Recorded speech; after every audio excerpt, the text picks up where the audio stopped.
Hello everyone, स्वागत है आप सभी का अपना चैनल अपना क्लास 10 पर। तो कैसे हैं आप लोग? मुझे उम्मीद है कि आप लोग सब अच्छे होंगे। तो चलिए अब आज पढ़ना चालू करते हैं। अब एक आप लोग पढ़ लिए एक्सरसाइज 2। अब उसका क्वेश्चन आंसर करना है। एक्सरसाइज 1.2 का क्या करना है? आज क्वेश्चन आंसर करना है। तो आप लोग इस चैप्टर को अच्छे तरीके से पढ़े होंगे, लेकिन आप लोग पढ़े और हमको पता ही नहीं चला कि आप लोग को अच्छा लगा कि नहीं लगा। तो इसके लिए आप लोग कुछ कीजिए। अब क्या कीजिएगा? तो आप लोग कमेंट कीजिए कि ठीक लगा कि नहीं। अगर ठीक लगा तो भी कीजिए ठीक लगा, और अगर कुछ गलत है तो भी बताइए कि हाँ ये चीज़ गलत है। तो हम क्या करेंगे, उस चीज़ को सुधारेंगे। ठीक है? क्योंकि गलती इंसान में, हर इंसान के द्वारा गलती होता है। तो और गलती को जो सुधार ले वो इंसान कहलाता है, और जो ना सुधारे वो जानवर कहलाता है। तो आप लोग मेरा गलती जो है उसको बताइए कि इस चीज़ में गलती है तो सुधार लेंगे। और अगर अच्छा लगे तो लाइक कीजिए, ज़बरदस्त तरीके से लाइक कीजिए और शेयर कीजिए। ठीक है? तो चलिए आज हम चलेंगे, क्या देखेंगे?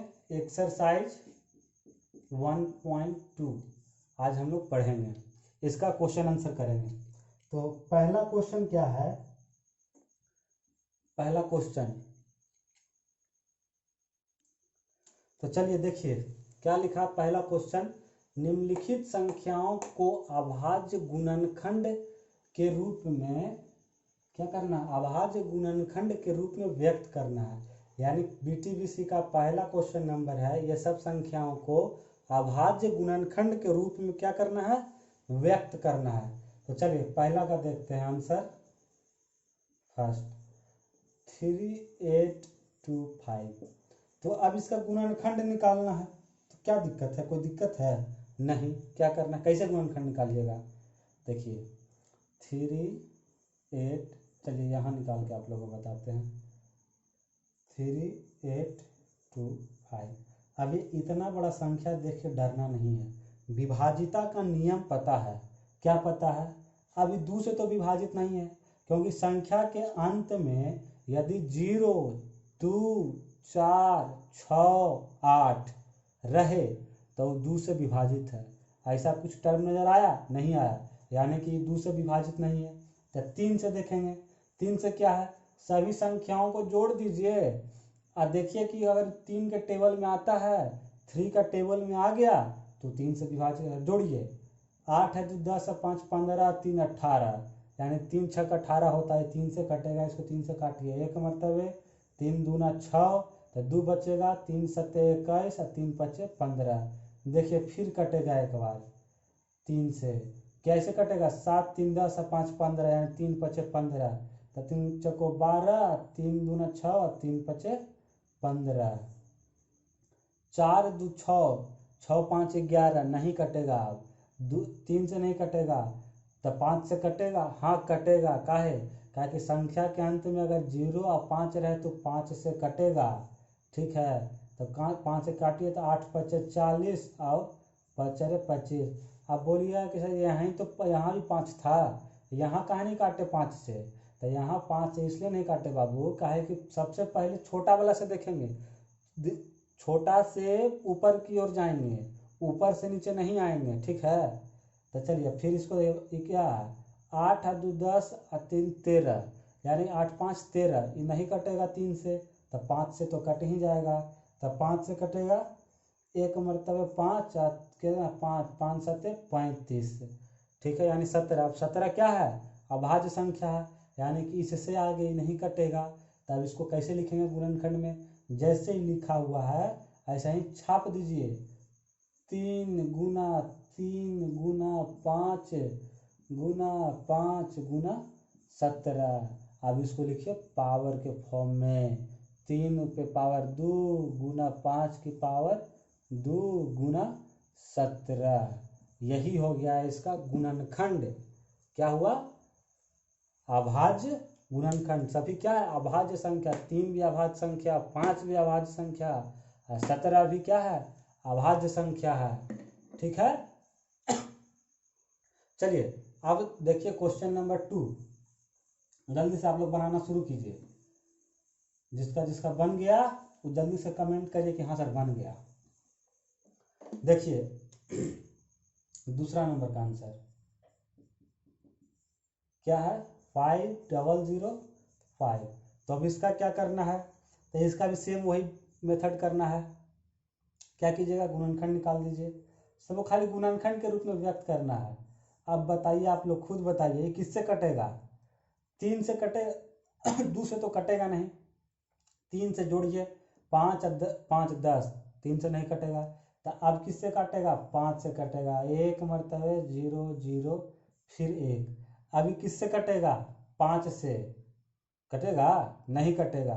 तब बढ़िए आगे 7 से, तो 7 से विभाजिता का क्या नियम है, 7 से विभाजिता का कोई नियम नहीं है, आपको भाग दे के देखना होगा। अगर 7 से कट गया तो उससे क्या हो गया, कट गया।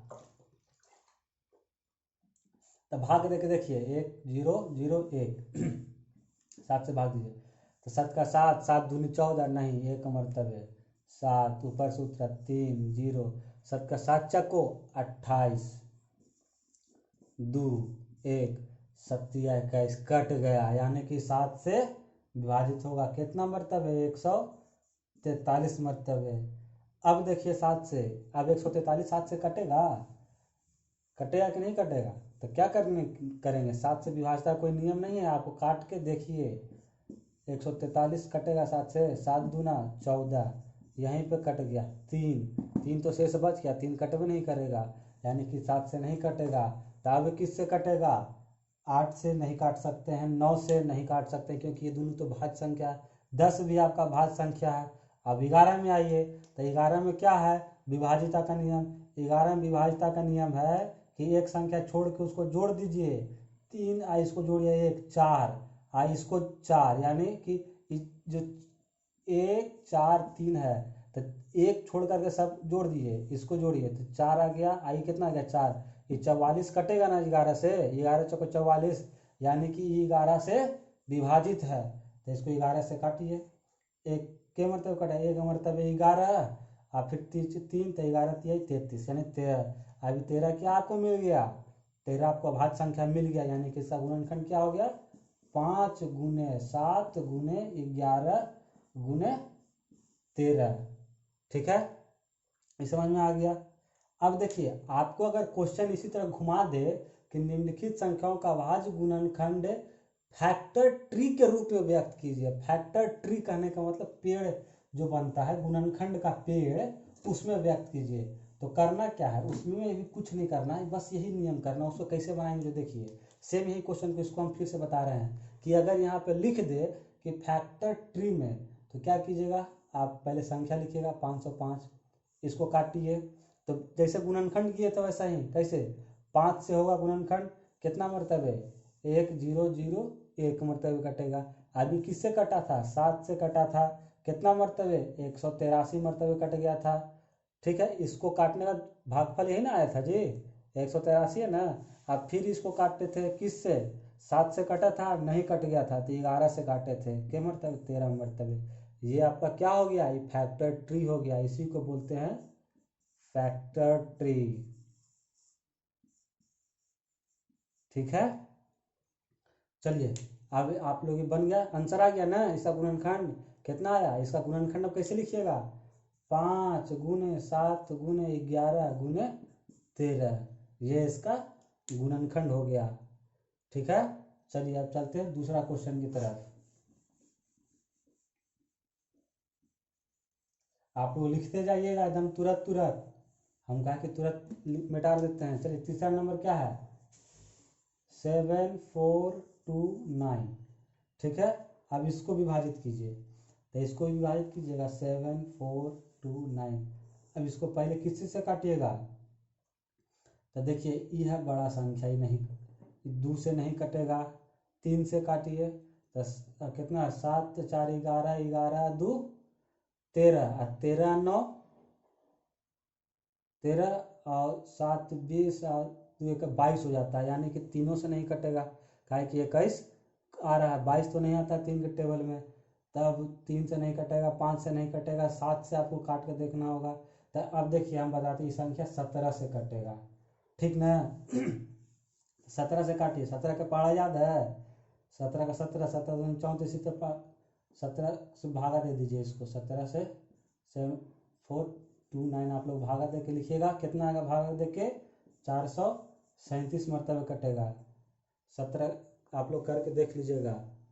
अब फिर से इसको कितना से फिर कटेगा? 437 कटेगा 19 से, कितना मरतबे कटेगा? 19 से भागा दे के देखिएगा तो 23 मरतबे कटेगा। अभी 23 क्या आ गया आपका? 23 आपका आ गया अभाज्य गुणनखंड है ये, तो यानी खत्म हो गया।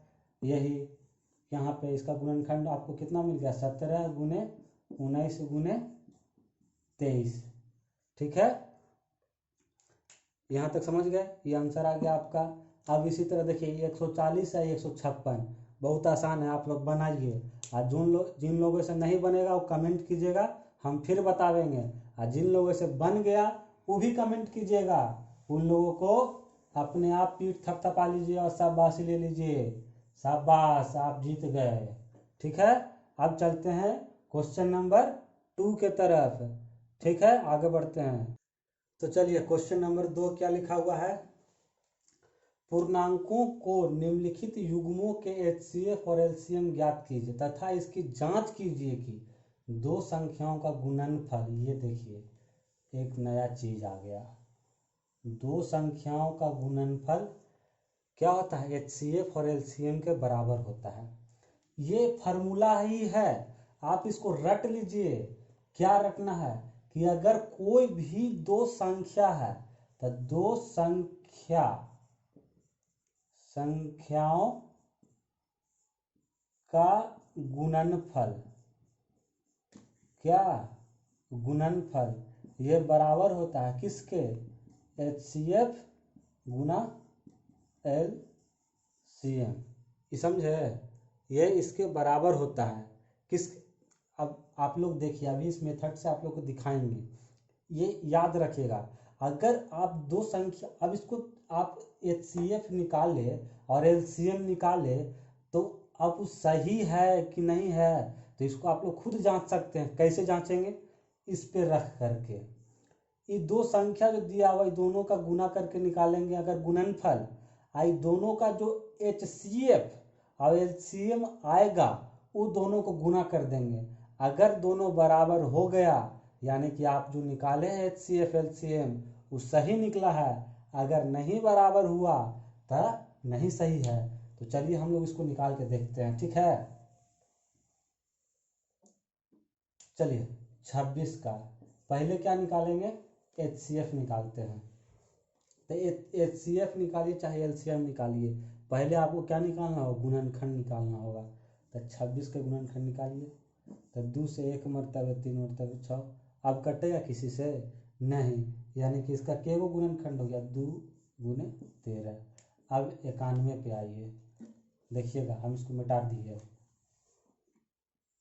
91 का ये कटेगा 2 से? नहीं। 3 से भी नहीं कटेगा, क्या 9 1 10 हो गया। 5 से भी नहीं कटेगा। 7 से देखिए कटेगा 1 मरतबे 7, और बाद आ गया 2 9 यानी 21, 7 21, यानी 91 का गुणनफल क्या हो गया? 7 गुने 13। अब समझिए आप लोग, ये आप आ गया। अब हम लोग को क्या निकालना है? एचसीएफ और एलसीएम निकालना है। तो आप एचसीएफ में क्या पढ़े थे कि जो संख्या दिया हो उसका गुणनखंड में क्या होना चाहिए? उभयनिष्ठ होना चाहिए। तो उसमें उभयनिष्ठ क्या है? दो उभयनिष्ठ है। उभयनिष्ठ का मतलब कॉमन, दो दोनों में कॉमन है? नहीं है, छोड़ दीजिए। 13 है कॉमन। तो कॉमन होने के बाद क्या देखना था? कि जो घात कम होगा, यानी कि इसमें तो घात 1 1 दोनों में है। तो चलिए ठीक है, घात 13 हो गया, 13 कम है। ये क्या आपका निकल गया? एचसीएफ है। देखिए इसको बढ़िया से लिखिए। एचसीएफ निकला किसका? 26 का और 91 का। कितना आया एचसीएफ? 13। कैसे आया समझे? अब देखिए एलसीएम निकालिए 26 का और 91 का। तो एलसीएम में क्या पढ़े थे? एलसीएम में पढ़े थे कि सभी संख्याओं का संबंध निकालना है और जिसका घात सबसे ज्यादा होगा वो लिखना है। तो सब संख्या 2 है?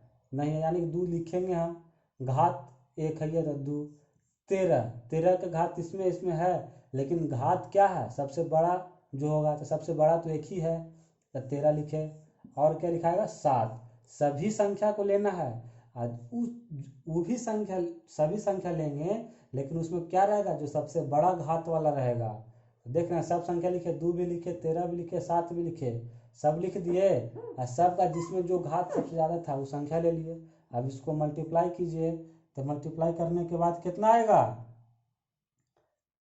7 दूनी 14, 13 गुने 14 कीजिए। 4 3 12 के 2 हाथ में बचा 1 और 4 आए 5, एक का 3 मरतबे, एक का 1 मरतबे 2, 5 3 8 1, यानी कितना आ गया 182। ये आ गया आपका HCF 13, LCM 13, यानी निम्न युग्मों के HCF और LCM ज्ञात कर लिए आप। अब लेकिन इसका जांच करना है। क्या जांच करना है, कि दो संख्याओं का गुणनफल HCF और LCM के बराबर आता है। यानी कि अब दो संख्याओं का गुणनफल, किसका गुणनफल निकालना है जी, दो संख्या आपका था 26 और 91, तो 26 और 91 का गुणनफल निकालिए। 26 और 91 को गुना कीजिए, 6 2 और 9 छक्के 54 की 4 हाथ में बचा 5 और 9 दूना 18, 18 5, 18 2 20 और 3 23, यानी कि 6 4 2 6 और 2 3, यानी दो संख्याओं का गुणनफल। अब इसको लिखिएगा आप, अब लिखिएगा जांच करने के लिए। क्वेश्चन जब एग्जाम में बनाइएगा तो जांच करने के लिए, ठीक है। अब जब आप लोग सॉल्यूशन कीजिएगा इसका, तो यहाँ पे आप लोग जरूर लिख दीजिएगा ये किस विधि से बनाए हैं। कौन सा विधि था जी, अभाज्य गुणनखंड विधि के द्वारा बनाया गया, ठीक है ना। तब दो संख्याओं गुणनफल कितना आ गया, 2 गुने 3, सॉरी 2 3 6 6 आया। ये दो संख्याओं का गुणनफल हो गया। अब ये किसके बराबर होगा, जो हमारा HCF आया 13 और कितना आया LCM 182, यानी कि ये दोनों को गुना करेंगे, उसके बराबर अगर आ गया तो क्या होगा, मेरा सही निकाला हुआ HCF और LCM, और जांच भी हो जाएगा। अगर नहीं आएगा बराबर, तो यानी कि हम कुछ ना कुछ गलती किए हैं। तो गुना कीजिए 182 और कितना है 13 को गुना कर दीजिए, 3 दूना 6, 8 8 24 की 4 हाथ में बचा 2 और 3 और 2 5, 2 मरतबे 1 8 1 1 6 4 और 2 6 8 5 13 के हाथ में बचा 1 1 1 2, आ गया ना जी 2 3 6 6। तो देखिए आप देख रहे हैं कुछ, दो संख्याओं का गुणनफल कितना आया 2 3 6 6, और दो संख्याओं को जब HCF और LCM निकाल के गुना किए तो कितना आया 2 3 6 6, यानी कि आपका दो संख्याओं का गुणनफल बराबर हो गया HCF और LCM के, ठीक है। यही आपका जांच हो गया। ये आपका LCM आया, ये आपका HCF आ गया, ठीक है। अब इसी में दूसरा क्वेश्चन था, देखिए यहाँ पे BTBC बुक में देखे होंगे आप लोग। तो ये पहला क्वेश्चन था, अब दूसरा क्वेश्चन। चलिए अब ऊपर वाला जो लिखे हैं ना, इसको हम मिटा देते हैं, क्योंकि जगह यहाँ पे नहीं बचता, ठीक ना, बोर्ड पे। तो इसको मिटा करके हम दूसरा क्वेश्चन आपको यहाँ पे बता रहे हैं। क्वेश्चन नंबर 2 का 2 नंबर है, क्वेश्चन नंबर 2 का दूसरा नंबर क्या है, 510 और 92। इसका क्या निकालना है, HCF निकालना है और LCM निकालना है, और साथ ही हमको चेक करना है। तो चलिए 510 का पहले गुणनखंड निकालिए। 510 तो 2 से कटेगा ना, हाँ कटेगा, 2 दूनी 4 और 0 और 5 मरतबे 10, 2 मरतबे 2 मरतबे अब नहीं कटेगा, है कि 2 4 6 कुछ नहीं है। अब देखिए 5 और 2 7 हो जाएगा, 3 से भी नहीं कटेगा, यानी 5 से कटेगा तो 5 चको 20, 1 मरतबे। अब किसी से कटेगा 41 कटेगा, नहीं गलती काट दी है, देखिए फिर से इसको कीजिए, यहाँ पे मिस्टेक हो गया। 510 पहले 2 से काटिए, 2 दूनी 4 और ये हो जाएगा 1, तो 0 मरतबे लगेगा।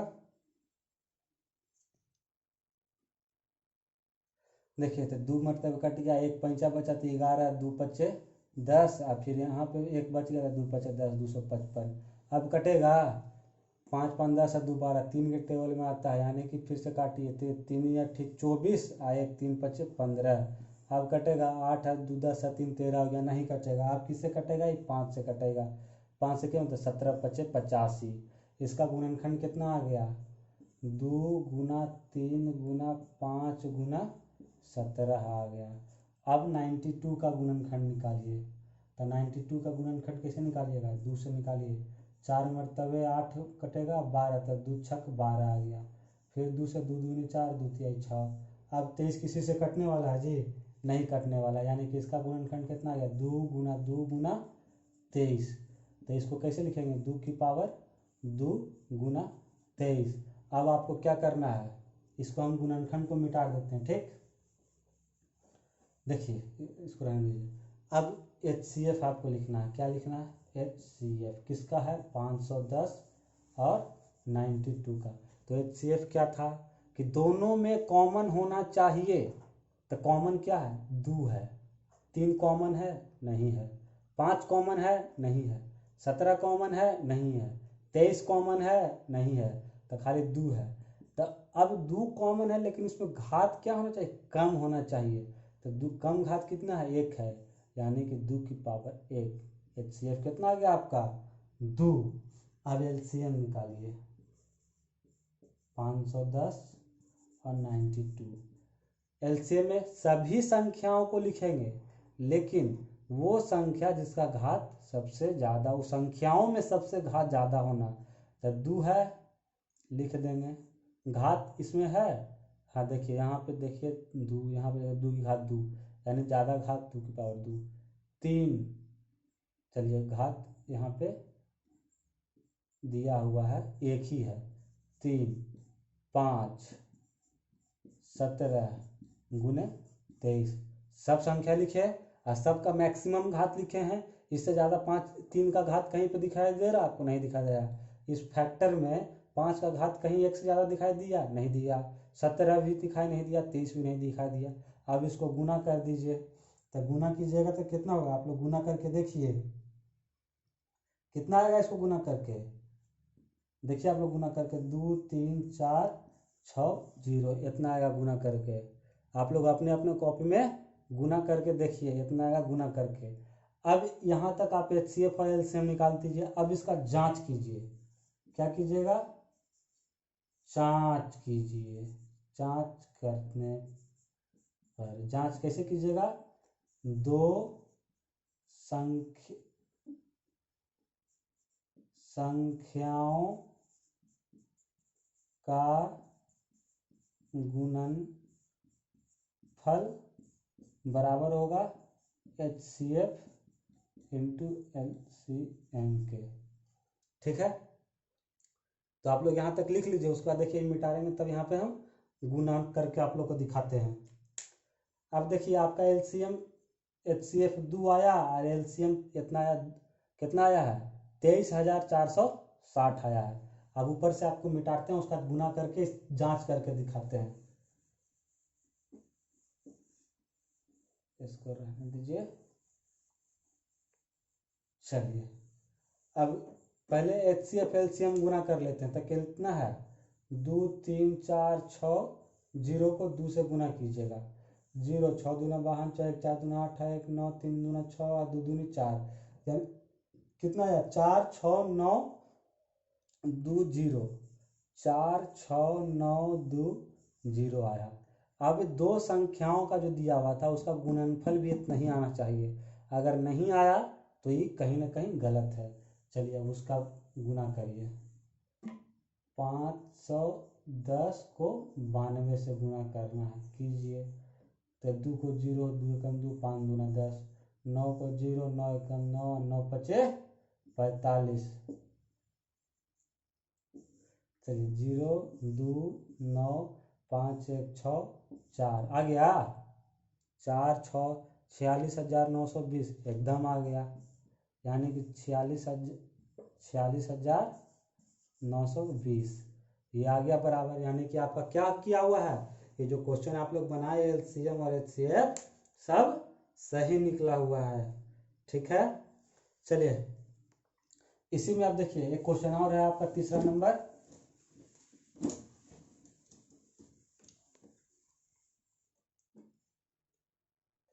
चलिए दोस्तों, तीसरा क्वेश्चन क्या है, 336 और 54। देखिए बहुत आसान है, जैसे आप लोग को पीछे दो बताए हैं उस तरह ये आप लोग बनाइए। जो लोग से अगर नहीं बना वो लोग बेहिचक कमेंट में नीचे लिख दीजिए कि सर हमसे नहीं बना है, आप बताइए, हम आप लोग को बता देंगे। ठीक है, चलिए मिलते हैं, इसके आगे वाले क्वेश्चन हम करेंगे नेक्स्ट क्लास में। ठीक है, जाने से पहले आप लोग को क्या करना है, कौन चैनल को, अपना क्लास 10 को लाइक करना है। लाइक करके जाइए, अगर अच्छा लगा तो फिर शेयर भी कीजिए, अपने दोस्तों को भी बताइए, पढ़ाइए, और अपना क्लास 10 चैनल को सब्सक्राइब कर लीजिए। सब्सक्राइब करने के बाद बगल में एक घंटी बना हुआ है, यहाँ पे देखिएगा, वो घंटी के चिन्ह पे भी दबाइए। जैसा ही वीडियो अपलोड होगा तो आपको तुरंत मैसेज मिलेगा कि हाँ आ गया अपना क्लास 10 से क्लास, आप लोग का पढ़ने का समय हो गया। ठीक है, मिलते हैं नेक्स्ट क्लास में, बाय बाय, थैंक यू।